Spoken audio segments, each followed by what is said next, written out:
అందరికీ నమస్కారం. 5 రాష్ట్రాల ఎలక్షన్స్‌కి సంబంధించి ఎగ్జిట్ పోల్స్ కోసం భారతదేశం మొత్తం ఎదురు చూస్తుంది. ఈరోజు బెంగాల్‌లో రెండో విడత పోలింగ్ పూర్తయింది. ఈరోజు 6 గంటల తర్వాత అన్ని మీడియా సంస్థలు, దాంతో పాటుగా సర్వే సంస్థలు కూడా తమ యొక్క ఎగ్జిట్ పోల్స్‌ని ప్రకటించాయి. మొత్తంగా చూస్తే 5 రాష్ట్రాలలో ఎవరు గెలవబోతున్నారు? 2029కి ఇది సెమీఫైనల్ లాగా చూస్తున్నారు. ఈ సెమీఫైనల్‌లో ఎవరు విజయం సాధించబోతున్నారు అంటూ అందరూ కూడా ఒక ఉత్కంఠగా ఎదురు చూస్తున్న వేళ అన్నీ కూడా ఎగ్జిట్ పోల్స్ బయటకొచ్చాయి. మొదటిగా మనం చూస్తే కేరళకి సంబంధించి ఎవరు ఎన్ని స్థానాలను గెలవబోతున్నారు అనేది కూడా ఉత్కంఠ నెలకొంది. దీనికి సంబంధించే ఏప్రిల్ 9న జరిగిన ఈ యొక్క ఎలక్షన్స్ తర్వాత ఈరోజు ఎగ్జిట్ పోల్స్ని ప్రకటించింది లోక్పాల్ సర్వే. ఈ లోక్పాల్ సర్వే చెప్తుంది అక్కడ ఎవరు విజయం సాధించబోతున్నారు అనేది కూడా. ఒక్కసారి మనం లోక్పాల్ సర్వేని మనం ఒకసారి చూసినట్టయితే ఎవరికి ఎన్ని సీట్లు రాబోతున్నాయి, మొత్తం కేరళలో చూస్తే 140 అసెంబ్లీ స్థానాలకు జరిగిన ఈ యొక్క ఎలక్షన్స్లో ఎవరికి ఎన్ని సీట్లు రాబోతున్నాయి అనేది కూడా లోక్పాల్ తమ యొక్క సర్వేని ప్రకటించింది. ఒక్కసారి ఈ 140 స్థానాలలో ఎవరికి ఎన్ని రాబోతున్నాయి అనేది ఒక్కసారి చూద్దాం. రైట్, లోక్పాల్ సర్వే ఈ యొక్క కేరళకి సంబంధించి ఎవరికి ఎన్ని రాబోతున్నాయి మొత్తం చూస్తే కేరళలో 140 అసెంబ్లీ స్థానాలు ఉన్నాయి. 140 అసెంబ్లీ స్థానాలలో ఎవరికి ఎన్ని స్థానాలు రాబోతున్నాయి అనేది కూడా చాలా క్లియర్ కట్గా చెప్పేసింది. ఒక్కసారి మనం చూసుకున్నట్టయితే కేరళం అసెంబ్లీ ఎలక్షన్స్కి సంబంధించి 2026 మెగా పోల్లో ఓట్ షేర్ని మనం ఒకసారి చూసుకుంటే దాంతోపాటు సీట్లు ఎన్నొస్తాయి. ఇక్కడ 3 ప్రధాన ప్రతిపక్షాలు ఉన్నాయి, దాంతోపాటుగా 3 ప్రధాన కూటములు ఉన్నాయి. ఒక్కసారి చూస్తే ఎల్డిఎఫ్, యూడిఎఫ్, ఎన్డిఏ, దాంతోపాటు అదర్స్. నిజంగా చూసుకున్నట్టయితే మోడీ పవర్ అక్కడ పనిచేస్తుంది అని చెప్పారు. త్రివేంద్రానికి సంబంధించి మున్సిపాలిటీని అక్కడ గెలుచుకొని బీజేపీ మేము ఈ ఎలక్షన్స్లో గెలబోతున్నాము అని చెప్పి కూడా వాళ్ళు చెప్పిన పరిస్థితి. నిజంగా అంత సీన్ ఉందా కేరళలో అంటే నిజంగా అక్కడ ప్రజలు ఎవరైతే ఉన్నారో వాళ్ళు ఇంకా బీజేపీని విశ్వసించినట్టుగా కనపట్లేదు అని చెప్పి కూడా లోక్పాల్ తన యొక్క సర్వేలో క్లియర్ కట్గా చెప్పింది. ఎందుకంటే ఎన్డీఏకి సంబంధించి మనం ఇక్కడ ఒక్కసారి చూసినట్టయితే 13 నుంచి 15% ఓట్లు మాత్రమే అక్కడ గెలుచుకోబోతుంది, అంత పర్సంటేజ్ ఓట్లను తీసుకోబోతుంది అని చెప్పి కూడా అక్కడ లోక్పాల్ సర్వే చెప్తున్న పరిస్థితి కనబడుతుంది.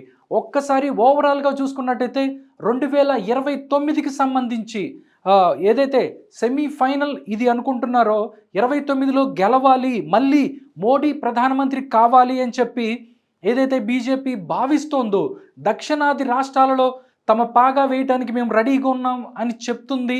కానీ ఇక్కడ మాత్రం పరిస్థితి వేరుగా ఉంది.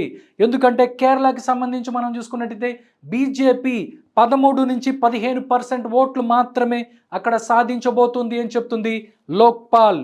ఒక్కసారి మనం చూసుకున్నట్టయితే ఎన్డీఏ ఇక్కడ 13 నుంచి 15% రాబోతుందని చెప్తుంది. దాంతోపాటుగా మనం చూస్తుంటే యూడిఎఫ్ మనం ఒకసారి చూసుకున్నట్టయితే 81 నుంచి 86 స్థానాలు గెలవబోతుంది ఇక్కడ అని చెప్పి చెప్తుంది. యునైటెడ్ డెమోక్రటిక్ ఫ్రంట్ ఏదైతే ఉందో 81 నుంచి 86 స్థానాలు గెలుచుకొని ఇక్కడ ప్రభుత్వాన్ని ఏర్పాటు చేయబోతుంది అని చెప్తున్నారు. ఇక్కడ చూస్తే వీళ్ళకి 43 నుంచి 45% ఓట్ షేర్ వచ్చే అవకాశం ఉందని చెప్తుంది లోక్పాల్ సర్వే. నెక్స్ట్ నిజంగా చూసుకున్నట్టయితే మనకి కేరళ అనగానే మనకి కమ్యూనిస్టులకి కంచుకోట అని చెప్తారు. ఇక్కడ చూస్తే లెఫ్ట్ డెమోక్రటిక్ ఫ్రంట్ ఏదైతే ఉందో వాళ్ళకి ఇక్కడ 51 నుంచి 59 స్థానాలు వచ్చే అవకాశం ఉంది అని చెప్తున్నారు. ఒకసారి పర్సంటేజ్ని మనం చూసుకున్నట్టయితే 39 నుంచి 41% అక్కడ వాళ్ళకి ఓటు వచ్చే అవకాశం ఉంది అని చెప్తున్న పరిస్థితి కనబడుతుంది. ఒక్కసారి మనం చూసుకున్నట్టయితే ఇక్కడ మొత్తం 140 స్థానాలు ఉన్న కేరళ అసెంబ్లీలో ఒకసారి మ్యాజిక్ ఫిగర్ చూసినట్టయితే 71 రావాలి. 71 వస్తే మ్యాజిక్ ఫిగర్. దీనికి సంబంధించే యూడిఎఫ్ ఇక్కడ 81 నుంచి 86 స్థానాలు రాబోతున్నాయి. ఏదైతే కాంగ్రెస్కి సంబంధించి ఫస్ట్ నుంచి కూడా చెప్తుంది కాంగ్రెస్ అక్కడ మేము గెలుస్తాం, రాహుల్ గాంధీని ప్రధానమంత్రిని చేసుకోవటమే మా ఉద్దేశం. 2029లో అక్కడ కూడా ప్రధానమంత్రిగా రాహుల్ గాంధీ కాబోతున్నాడు. దానికి సూచికంగా ఇక్కడ కేరళలో మేము గెలుస్తామని కూడా అక్కడ కాంగ్రెస్ పార్టీ ఇక్కడ ప్రచారంలో చెప్పిన పరిస్థితి.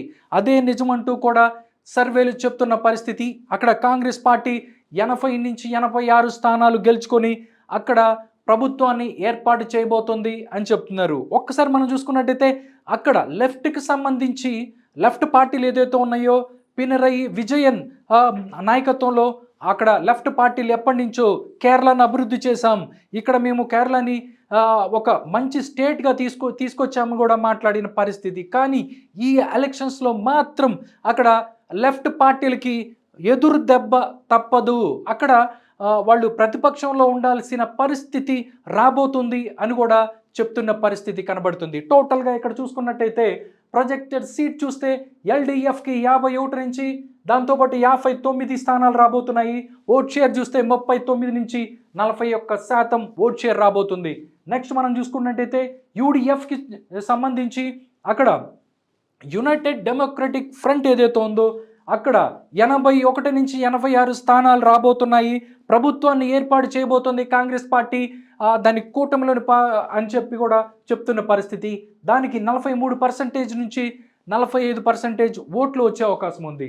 ఇక్కడ ఎన్డీఏ ఏదైతే ఉందో 2029లో మోడీని మళ్ళీ ప్రధానమంత్రిని చేసుకోవాలి అనుకుంటూ దాంతోపాటుగా సౌత్ రాష్ట్రాలలో మేము పాగా వెయ్యాలి అని చెప్పి విశ్వసిస్తున్న ఎన్డీఏ మాత్రం 13 నుంచి 15% ఓట్లే వచ్చే అవకాశం ఉంది.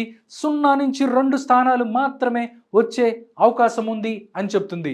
టోటల్గా చూస్తే కేరళలో లోక్పాల్ సర్వే కేరళలో కాంగ్రెస్ పార్టీ అధికారంలోకి రాబోతుంది 2026 ఎలక్షన్స్లో చెప్తున్న పరిస్థితి కనబడుతుంది. చూద్దాం, మిగతా ఇంకా చాలా సర్వేలు వస్తున్నాయి. ఏ సర్వే ఏం చెప్తుంది, కేరళలో ఇంకా బీజేపీకి ఏమన్నా అవకాశం ఉందా, దాంతోపాటు లెఫ్ట్ పార్టీలకి మళ్ళీ అధికారాన్ని ఇచ్చే అవకాశం ఉందా అనేది కూడా మిగతా సర్వేలు ఏం చెప్తున్నాయి అనేది కూడా చూడాలి.